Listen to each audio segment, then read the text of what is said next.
by the way, not only have those two been so impressive, this whole conference finals is littered with Wildcats. We got to get to the West, too, because, of course, you've got Anthony Davis and Jamal Murray in that one. AD just hit the biggest shot of his NBA career.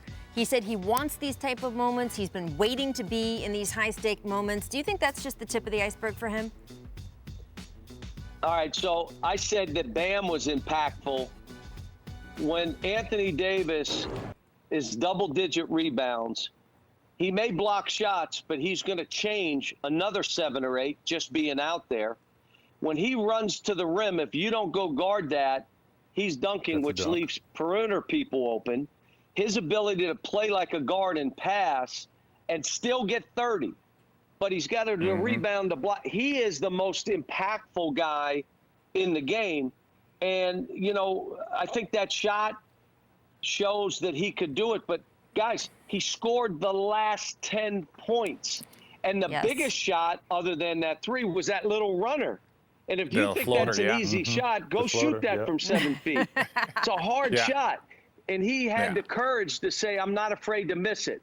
And I'm not afraid to miss this 3. I felt bad for Jamal because I had said to him, listen, you and Joker got to get 60 points, maybe 55, 56.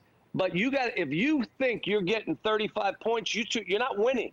So you got to figure it out. If it's not in the middle of the floor, it better be on the side. Well, those two played great. They did everything. He blocks that ball, and they lose on that play. So I was heartbroken for him, but I was so happy for Anthony. Well, Coach, you mentioned Murray. I want to ask you, Murray, what has happened? Since he stepped in the bubble, he's become someone else. I say he's Kitchener's finest, but tell me about it. I mean, prior to this, did you talk to him and he said, I'm about to take over, or what has happened? Here's what I would say happened in the bubble.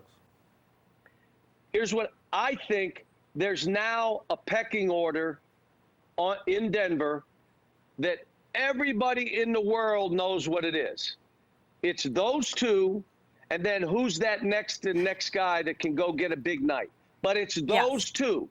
Though that's the pecking order. And I think what happens is when you have that as a team, now you got great chemistry because everyone knows where they fit in.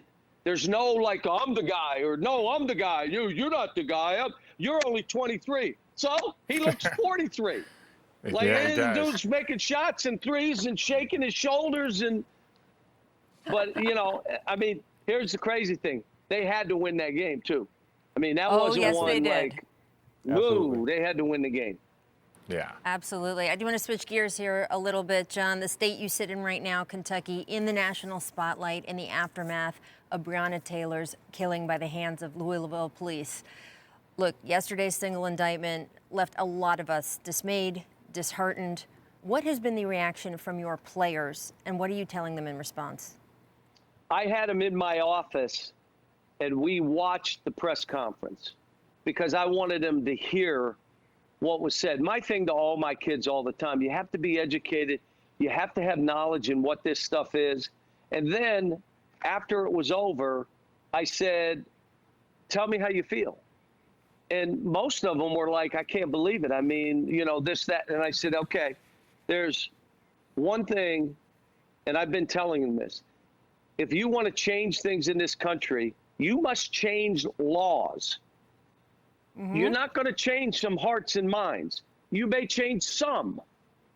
But if you want something to change and not revert back, you change laws. How do you change laws? You vote. You become active in this system, and you know there are laws that need to be changed. RBG knew laws needed to be changed. Yes. And that changed everything for women's rights and everybody's rights.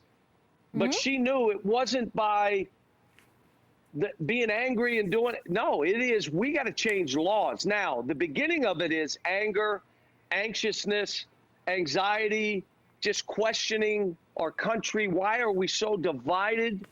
They're lying. There you go. And I mean, okay, when we get down to it, all of us know this stuff is wrong. One human being should not do that to another human being.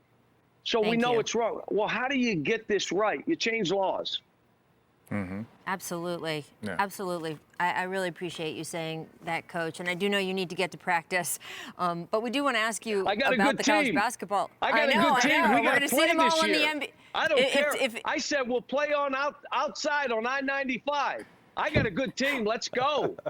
Well, that's what I want to ask you. They've said the earliest that we could see college hoops start is the end of November. How optimistic are you that we will have a season at all? Well, the NBA and the WNBA has shown us one path. But everything has changed in the last 3 months, and my hope is it continues to change for the better. But we're starting off with a bubble on our campus to play some games. We're going to the Orlando bubble to play Kansas on December 1st in Champions Classic. So we're going to kind of bubble it up to the initial stuff. And then we got games with Notre Dame. We got a game, I believe, with UCLA. We got a game with Georgia Tech.